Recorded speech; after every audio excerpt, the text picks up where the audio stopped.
Hi guys, welcome back to my YouTube channel that is Swapna's tutorial. So ನೀವೇನೋ ನನ್ನ ಚಾನಲ್ಗೆ subscribe ಆಗಿಲ್ಲ ಅಂದರೆ ಪ್ಲೀಸ್ ಸಬ್ಸ್ಕ್ರೈಬ್ ಆಗಿ, ವೀಡಿಯೋಸ್ನ ಲೈಕ್ ಮಾಡಿ, ಶೇರ್ ಮಾಡಿ, ಹಾಗೆ ಕಮೆಂಟ್ ಮಾಡಿ.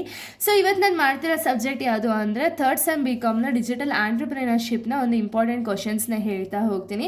ಇದು ಬಂದುಬಿಟ್ಟು 8 ಆ್ಯಂಡ್ 14 ಮಾರ್ಕ್ಸ್ಗೆ ಇಂಪಾರ್ಟೆಂಟ್ ಕ್ವಶನ್ಸ್ ಆಗಿದೆ, ಓಕೆನಾ. ಸೊ ಈ ಒಂದು ಇಂಪಾರ್ಟೆಂಟ್ ಕ್ವಶನ್ಸಲ್ಲಿ ನಿಮಗೆ 8 ಮಾರ್ಕ್ಸು ಕೂಡ ಇನ್ಕ್ಲೂಡ್ ಆಗಿರುತ್ತೆ, ಹಾಗೆ 14 ಮಾರ್ಕ್ಸ್ ಕೂಡ ಇನ್ಕ್ಲೂಡ್ ಆಗಿರುತ್ತೆ. So first of all 8 and 14 ಮಾರ್ಕ್ಸ್ಗೆ ನೀವು ಎಷ್ಟು ಪೇಜಸ್ ಆನ್ಸರ್ನ ಬರೀಬೇಕು ಅಂದರೆ 8 ಮಾರ್ಕ್ಸ್ಗೆ ಅಟ್ಲೀಸ್ಟ್ 2 ಪೇಜಸ್ನ ಕವರ್ ಮಾಡಿ, 14 ಮಾರ್ಕ್ಸ್ಗೆ ಅಟ್ಲೀಸ್ಟ್ 4 ಪೇಜಸ್ನ ಕವರ್ ಮಾಡಿ, ಓಕೆನಾ. ಸೊ ಇಲ್ಲಿ 4 ಪೇಜಸ್ನ ಯಾವ ರೀತಿ ಕವರ್ ಮಾಡಬೇಕು, 4 ಪೇಜಸ್ ಅಂದರೆ ನಮಗೆ ಟೈಮು ಸಾಲಲ್ವಲ್ಲ ಅಂದರೆ ನೀವೇನು ಮಾಡಿ ಅಂದರೆ, ಇವಾಗ ಇದೆಲ್ಲ ಡಿಜಿಟಲ್ ಆಂಟ್ರಪ್ರಿನರ್ಶಿಪ್ ಆಗಿರ್ಬೋದು, ಯಾವುದೆಲ್ಲ ಒಂದು ಲೆಸನ್ಸ್ ಇದೆಯಲ್ಲ ಕನ್ನಡ ಇಂಗ್ಲೀಷ್ನ ಬಿಟ್ಟು ಎಲ್ಲನೂ ಕೂಡ ಒಂದು ಪಾಯಿಂಟ್ ವೈಸಲ್ಲಿ ಇರುತ್ತೆ ಅಲ್ವಾ. ಸೊ ಆ ಪಾಯಿಂಟ್ ವೈಸ್ನ ನೀವೇನು ಮಾಡಿ ಅಂದರೆ ಡಯಾಗ್ರಾಮೆಟಿಕ್ ಫಾರ್ಮಲ್ಲಿ ಒಂದು ಈ ರೀತಿ ಡಯಾಗ್ರಾಮ್ ಮಾಡ್ಕೋದಾಗಿರ್ಬೋದು, ಈ ರೀತಿ ಹಾಕ್ಬಿಟ್ಟು ಇಲ್ಲಿ ಪಾಯಿಂಟ್ಸ್ ಅನ್ನೋದನ್ನ ಫಸ್ಟ್ ಬರೀರಿ, ಓಕೆನಾ. ಫಸ್ಟ್ ಮೀನಿಂಗ್ನ ಬರೀತೀರಾ, ಮೀನಿಂಗ್ನ ಬರೆದ ಮೇಲೆ ಒಂದು ಪಾಯಿಂಟ್ಸ್ ಅನ್ನೋದನ್ನ ಬರೀತೀರಾ. ಈಗ ಇಂಪಾರ್ಟೆನ್ಸ್ ಅಂತ ಕೊಟ್ಟರು ಅಂದರೆ ಇಂಪಾರ್ಟೆನ್ಸ್ ಅಂತ ಹಾಕ್ಬಿಟ್ಟು ಪಾಯಿಂಟ್ಸ್ ಬರೀರಿ. ಈ ಥರ ಆಗಲಿಲ್ಲ ಅಂದರೆ ಯಾವ್ದಾದ್ರು ಒಂದು ಡಯಾಗ್ರಾಮ್, ಓಕೆನಾ, ನಿಮ್ಗೆ ಯಾವ ಡಯಾಗ್ರಾಮ್ ಕಂಫರ್ಟೇಬಲ್ ಇದೆ ಆ ಡಯಾಗ್ರಾಮ್ನ ಹಾಕಿ ಇಲ್ಲಿ ಪಾಯಿಂಟ್ಸ್ ಅನ್ನೋದನ್ನ ಫಸ್ಟ್ ಬರಿತಾ ಹೋಗಿ, ಓಕೆನಾ. ಪಾಯಿಂಟ್ಸ್ ಬರೆದ ಮೇಲೆ ಆ ಪಾಯಿಂಟ್ಸ್ನ ತೊಗೊಂಡು ಒಂದೊಂದನೇ ಎಕ್ಸ್ಪ್ಲನೇಷನ್ ಅನ್ನೋದನ್ನ ಬರೆದು ಲಾಸ್ಟಲ್ಲಿ ಕನ್ಕ್ಲೂಷನ್ ಅನ್ನೋದನ್ನ ಕೊಡಿ. ಸೊ ಇದಕ್ಕೆ ನಿಮ್ಗೆ ಆಗೋಗುತ್ತೆ 4 ಮಾರ್ಕ್ಸು. ಇಲ್ಲ ನನಗೆ 4 ಮಾರ್ಕ್ಸ್ ಆಗಲಿಲ್ಲ ಅಂದರೆ ಇದು ರಿಲೇಟೆಡ್, ಇವಾಗ ಎಕ್ಸಾಂಪಲ್ ಒಂದು ಇಮೇಲ್ ಮಾರ್ಕೆಟಿಂಗ್ ಕೊಟ್ಟರು ಅಂದರೆ ಬೆನಿಫಿಟ್ಸ್ ಆ್ಯಂಡ್ ಡ್ರಾಬ್ಯಾಕ್ಸ್ನ ಕೇಳಿದಾರಲ್ಲ, ಸೊ ಬೆನಿಫಿಟ್ಸ್ನ ಬರೀತೀರಾ, ಡಿಸ್ಅಡ್ವಾಂಟೇಜಸ್ನ ಬರೀತೀರಾ. ಇವೆರಡಕ್ಕೂ ಸಾಲಿಲ್ಲ ಅಂದರೆ ಮತ್ತೆ ಏನಾದ್ರು ಒಂದು ಟಾಪಿಕ್ ತೊಗೊಳ್ಳಿ. ಇಮೇಲ್ ಮಾರ್ಕೆಟಿಂಗ್ ಅಂದರೆ ಏನಕ್ಕೆ ಇಮೇಲ್ ಮಾರ್ಕೆಟಿಂಗ್ ಅನ್ನೋದನ್ನ ಮಾಡ್ತಾರೆ, ಯಾವ ರೀಸನ್ಗೆ ಇಮೇಲ್ ಮಾರ್ಕೆಟಿಂಗ್ ಅನ್ನೋದನ್ನ ಮಾಡೋದು ಬೆಸ್ಟು ಅನ್ನೋದು ಕಂಪ್ಲೀಟಾಗಿ ಈ ಬೇಸಿಸ್ ಮೇಲೆ ಬರಿತಾ ಹೋಗ್ಬೋದು, ಓಕೆನಾ. ಸೊ ಬನ್ನಿ ಯಾವುದರೆಲ್ಲ ಕ್ವಶನ್ಸ್ ಇಂಪಾರ್ಟೆಂಟ್ ಇದೆ ಅಂತ ಹೇಳಿ ನೋಡ್ತಾ ಹೋಗೋಣ. ಸೊ ನೋಡಿ, what is email marketing, discuss the benefits and drawbacks ಅಂತ ಹೇಳಿ ಕೊಟ್ಟಿದ್ದಾರೆ. ಅಂದರೆ advantages and disadvantages of email ಮಾರ್ಕೆಟಿಂಗ್ನ ನೀವು ಬರೀಬೇಕಾಗುತ್ತೆ. ಇದು ಮೇ ಬಿ ನಿಮ್ಗೆ 8 ಮಾರ್ಕ್ಸ್ಗಾರ್ಗೂ ಕೇಳ್ಬೋದು ಅಥವಾ 14 ಮಾರ್ಕ್ಸ್ಗಾರು ಕೇಳ್ಬೋದು, ಓಕೆನಾ. Next what are the advantages and disadvantages of bootstrapping ಅಂತ ಹೇಳಿ ಕೊಟ್ಟಿದ್ದಾರೆ. ಸೊ ಇದ್ರದ್ದು ಅಡ್ವಾಂಟೇಜಸ್ ಆ್ಯಂಡ್ ಡಿಸ್ಅಡ್ವಾಂಟೇಜಸ್ನ ಬರೀಬೇಕಾಗುತ್ತೆ. ಎಲ್ಲನೂ ಕೂಡ ನೀವು ಇದೇ ಫಾರ್ಮೇಟಲ್ಲೇ ಬರೀಬೇಕು, ಪಾಯಿಂಟ್ ವೈಸೇ ಬರೆದು ಆಮೇಲೆ ಬರೀರಿ. ಯಾಕೆಂದರೆ ನಿಮ್ಮ ಪ್ರೆಸೆಂಟೇಷನ್ ಚೆನ್ನಾಗಿ ಕಾಣಿಸುತ್ತೆ, ಹಾಗೆ ಮಾರ್ಕ್ಸ್ ಕೂಡ ಪ್ರಾಪರಾಗಿ ಸಿಗುತ್ತೆ, ಓಕೆನಾ. Next role of digital entrepreneurship. So digital ಆಂಟ್ರಪ್ರಿನರ್ಶಿಪ್ನ ಒಂದು ರೋಲ್ ಏನಿದೆ ಅದನ್ನು ಡಿಸ್ಕಸ್ ಮಾಡ್ತೀರಾ. Next what are the major shifts from traditional to digital business. So digital business, traditional ಬಿಸ್ನೆಸ್ಸಿಂದ ಡಿಜಿಟಲ್ ಬಿಸ್ನೆಸ್ಗೆ ಶಿಫ್ಟ್ ಆಗಿರ್ಬೇಕಾದ್ರೆ ಏನೇನೆಲ್ಲ ಮೇಜರ್ಸ್ ಆಯಿತು ಅಥವಾ ಡಿಫ್ರೆನ್ಸು ಕೂಡ ಇಲ್ಲಿ ನೀವು ಬರೀಬೋದು, ಓಕೆನಾ. Next what is SaaS and its ಟೈಪ್ಸ್ನ ಬರೀಬೇಕಾಗುತ್ತೆ. ಸೊ ಸ್ಯಾಸ್ ಅಂದರೆ ಏನು ಆ್ಯಂಡ್ ಅದ್ರ ಟೈಪ್ಸ್ ಏನಿದೆ ಅದನ್ನು ಬರೀತೀರಾ. Next explain the features of gig economy. So gig ಎಕಾನಮಿನ ಒಂದು ಫೀಚರ್ಸ್ ಏನಿದೆ ಕಂಪ್ಲೀಟ್ ಫೀಚರ್ಸ್ನ ಇಲ್ಲಿ ಬರೀಬೇಕಾಗುತ್ತೆ. Next explain the types of cyber security risk. So cyber security ರಿಸ್ಕ್ದು ಯಾವುದೆಲ್ಲ ಟೈಪ್ಸ್ ಇದೆ ಅದನ್ನು ಬರೀತೀರಾ. Next what are the different types of platform models. So platform ಮಾಡೆಲ್ಸ್ದು ಏನೇನೆಲ್ಲ ಡಿಫ್ರೆಂಟ್ ಟೈಪ್ಸ್ ಇದೆಯಲ್ಲ ಅದನ್ನು ಬರೀಬೇಕಾಗುತ್ತೆ.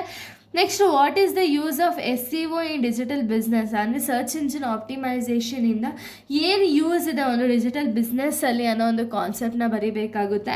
Next what are the principles of digital business models. So digital business ಮಾಡೆಲ್ಸ್ನ ಏನೇನೆಲ್ಲ ಪ್ರಿನ್ಸಿಪಲ್ಸ್ ಇದೆ ಅದನ್ನು ಬರೀಬೇಕು. ಇನ್ನು ನೆಕ್ಸ್ಟ್ ನಾವು ನೋಡೋದಾದರೆ, ಸೊ ನೋಡಿ ನೆಕ್ಸ್ಟ್ ಕ್ವಶನ್ ಬಂದುಬಿಟ್ಟು what are the objectives of digital entrepreneurship. ಅಂದರೆ ಡಿಜಿಟಲ್ ಆಂಟ್ರಪ್ರಿನರ್ಶಿಪ್ನ ಏನೇನೆಲ್ಲ ಆಬ್ಜೆಕ್ಟಿವ್ಸ್ ಇದೆ ಅದನ್ನು ಬರೀತೀರಾ. Next write a short note on blockchain technology. So blockchain technology ಬಗ್ಗೆ ಬರೀಬೇಕು ಕಂಪ್ಲೀಟಾಗಿ. ಅಂದರೆ ಶಾರ್ಟ್ ನೋಟ್ ಅಂದಿದ ತಕ್ಷಣ 1 ಲೈನೋ 2 ಲೈನೋ ಅಲ್ಲ, ನೀವು 4 ಪೇಜಸ್ ಆಗಿರ್ಬೋದು, 2.5 ಪೇಜಸ್ ಆಗಿರ್ಬೋದು, ಎಷ್ಟೇ ಬರೀದರೂ ಕೂಡ ಕಂಪ್ಲೀಟಾಗಿ ಬ್ಲಾಕ್ ಚೈನ್ ಟೆಕ್ನಾಲಜಿ ಏನಿದೆಯಲ್ಲ ಅದರ ಅಡ್ವಾಂಟೇಜಸ್ ಆಗಿರ್ಬೋದು, ಡಿಸ್ಅಡ್ವಾಂಟೇಜಸ್ ಆಗಿರ್ಬೋದು, ಮೀನಿಂಗ್ ಆಗಿರ್ಬೋದು, ಇದನ್ನೆಲ್ಲ ಬರಿತಾ ಹೋಗಬೇಕು, ಓಕೆನಾ. Next cloud computing, internet of things, AI ಇದ್ರದ್ದೆಲ್ಲ ಶಾರ್ಟ್ ನೋಟ್ನ ಬರೀತೀರಾ. ಅಂದರೆ ಹೇಳಿದ್ನೆಲ್ಲ ಕಂಪ್ಲೀಟ್ ಡೀಟೇಲ್ಸ್ನ. ಡಿಜಿಟಲ್ ಮಾರ್ಕೆಟಿಂಗ್ ಕಂಪ್ಲೀಟ್ ಡೀಟೇಲ್ಸ್ನ ಬರೀಬೇಕಾಗುತ್ತೆ. ಗಿಗ್ ಎಕಾನಮಿಯ ಒಂದು ಕಂಪ್ಲೀಟ್ ಡೀಟೇಲ್ಸ್ ಅನ್ನೋದನ್ನ ಬರೀಬೇಕಾಗುತ್ತೆ. So gig economy, digital marketing ಎಲ್ಲ ಕೇಳಿದ್ರೆ ನೀವು ಇಲ್ಲಿ ಫೀಚರ್ಸು, ಅಡ್ವಾಂಟೇಜಸ್ಸು, ಡಿಸ್ಅಡ್ವಾಂಟೇಜಸ್ಸು ಎಲ್ಲ ಇನ್ಕ್ಲೂಡ್ ಮಾಡ್ಬೋದು, ಓಕೆನಾ. ಇದೆಲ್ಲ short note. Next explain the uses of SEO. So SEOನ ಯಾಕೆ ಯೂಸ್ ಮಾಡ್ತಾರೆ ಆ್ಯಂಡ್ ಏನೇನಕ್ಕೆಲ್ಲ ಯೂಸ್ ಮಾಡ್ತಾರೆ ಅನ್ನೋದನ್ನ ಬರೀಬೇಕಾಗುತ್ತೆ. Next what are the advantage advantages and disadvantages of venture capital. So venture ಕ್ಯಾಪಿಟಲ್ನ ಒಂದು ಅಡ್ವಾಂಟೇಜಸ್ ಏನೇನು, ಡಿಸ್ಅಡ್ವಾಂಟೇಜಸ್ ಏನೇನು ಅದನ್ನು ಬರಿಬೇಕಾಗುತ್ತೆ. Next what is the digital marketing funnel, explain its types. ಓಕೆನಾ, ಅಂದರೆ ಡಿಜಿಟಲ್ ಮಾರ್ಕೆಟಿಂಗ್ ಫನಲ್ ಅಂದರೆ ಏನು ಆ್ಯಂಡ್ ಇಟ್ಸ್ ಟೈಪ್ಸ್ ಏನೇನು ಅನ್ನೋದನ್ನ ಬರಿಬೇಕಾಗುತ್ತೆ. Next what is the main features of angel investors. So angel ಇನ್ವೆಸ್ಟರ್ಸ್ನ ಒಂದು ಮೇನ್ ಫೀಚರ್ಸ್ ಏನೇನಿದೆ ಅದನ್ನು ಬರಿಬೇಕು. Next what is the difference between SEO and SEM. ಓಕೆನಾ, ಸರ್ಚ್ ಇಂಜಿನ್ ಆಪ್ಟಿಮೈಸೇಷನು ಮತ್ತು SEMದು ಡಿಫ್ರೆನ್ಸ್ ಏನೇನಿದೆ ಅದನ್ನು ಕಂಪ್ಲೀಟಾಗಿ ಬರೀತಾ ಹೋಗ್ತೀರಾ.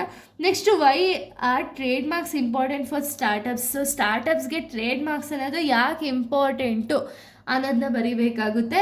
Next functions of digital ventures. So digital ವೆಂಚರ್ಸ್ನ ಒಂದು ಫಂಕ್ಷನ್ಸ್ನ ಬರೀತೀರಾ. ಇನ್ನು ನೆಕ್ಸ್ಟ್ ನಾವು ನೋಡೋದಾದರೆ, ಸೊ ನೋಡಿ ನೆಕ್ಸ್ಟ್ ಇಂಪಾರ್ಟೆಂಟ್ ಕ್ವಶನ್ನ ನೋಡೋದಾದರೆ, explain the use of AI in entrepreneur. So AI ಯಾವ ರೀತಿ ಯೂಸ್ ಮಾಡ್ತಾರೆ, ಏನೇನೆಲ್ಲ ಯೂಸಸ್ ಇದೆ ಆಂಟ್ರಪ್ರನರಲ್ಲಿ ಅಥವಾ ಆಂಟ್ರಪ್ರನರ್ಶಿಪ್ ಅನ್ನೋದ್ರಲ್ಲಿ ಅನ್ನೋದನ್ನ ಕಂಪ್ಲೀಟಾಗಿ ಬರೀಬೇಕಾಗುತ್ತೆ. Next what are the types of digital business models. So digital business ಮಾಡೆಲ್ಸ್ನ ನೀವು ಬರೀತಾ ಹೋಗ್ತೀರಾ. Next types of funding sources available for the entrepreneur. ಯಾವ್ಯಾವೆಲ್ಲ ಫಂಡಿಂಗ್ ಸೋರ್ಸಸ್ ಇದೆ ಒಂದು ಆಂಟ್ರಪ್ರನರ್ ಸ್ಟಾರ್ಟಪ್ ಮಾಡಿದಾಗ, ಯಾವ್ಯಾವೆಲ್ಲ ಫಂಡಿಂಗ್ ಸೋರ್ಸಸ್ ಇದೆ ಅನ್ನೋದನ್ನ ಬರೀತೀರಾ. Next importance of business. So importance of business ಏನಿದೆ, ಬಿಸ್ನೆಸ್ ಇಂಪಾರ್ಟೆನ್ಸ್ನ ಬರೀಬೇಕಾಗುತ್ತೆ. Next explain the advantages of internet of things. So ಅಂದರೆ ಅಡ್ವಾಂಟೇಜಸ್ನ ಬರಿತಾ ಹೋಗಬೇಕು ಇಷ್ಟಕ್ಕೂ. ಓಕೆನಾ, ಫ್ರೀಮಿಯಮ್ ಮಾಡೆಲ್ ಅಡ್ವಾಂಟೇಜಸ್ ಆಗಿರ್ಬೋದು, MVP ಕ್ರೌಡ್ ಸೋರ್ಸಿಂಗ್ ಆಗಿರ್ಬೋದು, CRM ಆಗಿರ್ಬೋದು, ಇದೆಲ್ಲ ಕಂಪ್ಲೀಟಾಗಿ ಅಡ್ವಾಂಟೇಜಸ್ನ ಬರೀತೀರಾ. ಓಕೆನಾ, ಅಡ್ವಾಂಟೇಜಸ್ಸು ಅಕಸ್ಮಾತ್ 14 ಮಾರ್ಕ್ಸ್ ಕೇಳಿದ್ರೆ ಡಿಸ್ಅಡ್ವಾಂಟೇಜಸ್ನು ಪಾಯಿಂಟ್ ಮಾಡಿ. ಬಟ್ ಏನು ಅಂದರೆ ಬರೀ ಅಡ್ವಾಂಟೇಜಸ್ನ ಕೇಳಿದ್ರೆ ಅಟ್ಲೀಸ್ಟ್ ಒಂದು 10 ಅಡ್ವಾಂಟೇಜಸ್ ಆದರೂ ಬರೀರಿ. ಓಕೆನಾ, ಅದನ್ನು ಬರೆದು ಎಕ್ಸ್ಪ್ಲೇನ್ ಮಾಡಿ ಮೀನಿಂಗ್ನ ಕೊಡಿ. ಓಕೆನಾ, next explain the digital transformation with example. So digital transformation ಏನು ಆ್ಯಂಡ್ ಅದರ ಎಕ್ಸಾಂಪಲ್ನು ಕೂಡ ನೀವು ಇಲ್ಲಿ ಬರೀಬೇಕಾಗುತ್ತೆ. Next what are the network effects, how the people help digital platform grow. ಓಕೆನಾ, ಸೊ ಇದು ರಿಲೇಟೆಡ್ ಬರೀತೀರಾ. Next what is subscription based model. So subscription based model ಅಂದರೆ ಏನು ಅನ್ನೋದನ್ನ ಬರೀತೀರಾ.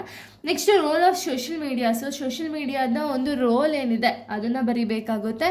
ಇನ್ನು ನೆಕ್ಸ್ಟ್ ಕ್ವಶನ್ ನಾವು ನೋಡೋದಾದರೆ, ಸೊ ನೆಕ್ಸ್ಟ್ ಕ್ವಶನ್ ನೀವು ನೋಡೋದಾದರೆ, what is cloud computing, explain it's relevance for startups ಅಂತ ಹೇಳಿ ಕೊಟ್ಟಿರೋದು. ಸೊ ಕ್ಲೌಡ್ ಕಂಪ್ಯೂಟಿಂಗ್ ಅಂದರೆ ಏನು, ಅದರದ್ದು ಒಂದು ರಿಲೆವೆನ್ಸ್ ಏನಿದೆ, ಒಂದು ಸ್ಟಾರ್ಟಪ್ ಅಥವಾ ಒಂದು ನ್ಯೂ ಬಿಸ್ನೆಸ್ನ ಸ್ಟಾರ್ಟ್ ಮಾಡಬೇಕಾದ್ರೆ ಏನೇನೆಲ್ಲ ರಿಲೆವೆನ್ಸ್ ಇದೆ ಅದನ್ನು ಬರೀಬೇಕಾಗುತ್ತೆ. Next what is business incubator, how does it support the business. ಓಕೆನಾ, ಅಂದರೆ ಬಿಸ್ನೆಸ್ ಇನ್ಕ್ಯುಬೇಟರ್ ಅಂದರೆ ಯಾರು, ಹಾಗೆ ಆ ಒಂದು ಬಿಸ್ನೆಸ್ ಇನ್ಕ್ಯುಬೇಟರಿಂದ ಯಾವ ರೀತಿ ಬಿಸ್ನೆಸ್ ಸಪೋರ್ಟ್ ಆಗುತ್ತೆ ಅನ್ನೋದನ್ನ ಬರೀತೀರಾ. Next explain the concepts of marketplace platform with example. ಅಂದರೆ ಮಾರ್ಕೆಟ್ ಪ್ಲೇಸ್ ಪ್ಲ್ಯಾಟ್ಫಾರ್ಮ್ ವಿತ್ ಎಕ್ಸಾಂಪಲ್ನ ನೀವು ಕಂಪ್ಲೀಟ್ ಕಾನ್ಸೆಪ್ಟ್ನ ನೀವು ಬರೀಬೇಕಾಗುತ್ತೆ. ಓಕೆನಾ, ಮಾರ್ಕೆಟ್ ಪ್ಲೇಸ್ ಪ್ಲ್ಯಾಟ್ಫಾರ್ಮ್ ಕಾನ್ಸೆಪ್ಟ್ ಏನಿದೆ ಅದನ್ನು ಬರೀತೀರಾ. Next what is data privacy important. So data privacy ಅಂದರೆ ಏನು, ಅದರ ಇಂಪಾರ್ಟೆನ್ಸ್ ಏನೇನಿದೆ ಅದನ್ನು ಬರೀಬೇಕಾಗುತ್ತೆ. Next digital advertising with example. So digital advertisement meaning, advantages, disadvantages with ಎಕ್ಸಾಂಪಲ್ಸ್ನ ನೀವು ಅಲ್ಲಿ ಬರೀಬೇಕು. ಓಕೆನಾ, ಸೊ ಇಷ್ಟು ಕೂಡ ಒಂದು ಡಿಜಿಟಲ್ ಆಂಟ್ರಪ್ರಿನರ್ಶಿಪ್ನ ಒಂದು ತುಂಬ ಇಂಪಾರ್ಟೆಂಟ್ ಆದಂಥ ಒಂದು 14 ಆ್ಯಂಡ್ 8 ಮಾರ್ಕ್ಸ್ ಆಗಿದೆ. ಸೊ ಇಲ್ಲಿಗೆ ಒಂದು ಇಂಪಾರ್ಟೆಂಟ್ ಕ್ವಶನ್ಸ್ ನಾನು ಕಂಪ್ಲೀಟ್ ಆಗುತ್ತೆ. ನೆಕ್ಸ್ಟ್ ವೀಡಿಯೋದಲ್ಲಿ ನಾನು ಬೇರೆ ಒಂದು ಲೆಸನ್ ಅಥವಾ ಬೇರೆ ಒಂದು ಸಬ್ಜೆಕ್ಟ್ ರಿಲೇಟೆಡ್ ಇಂಪಾರ್ಟೆಂಟ್ ಕ್ವಶನ್ಸ್ನ ಹೇಳ್ತಾ ಹೋಗ್ತೀನಿ. So thank you guys, thanks for watching.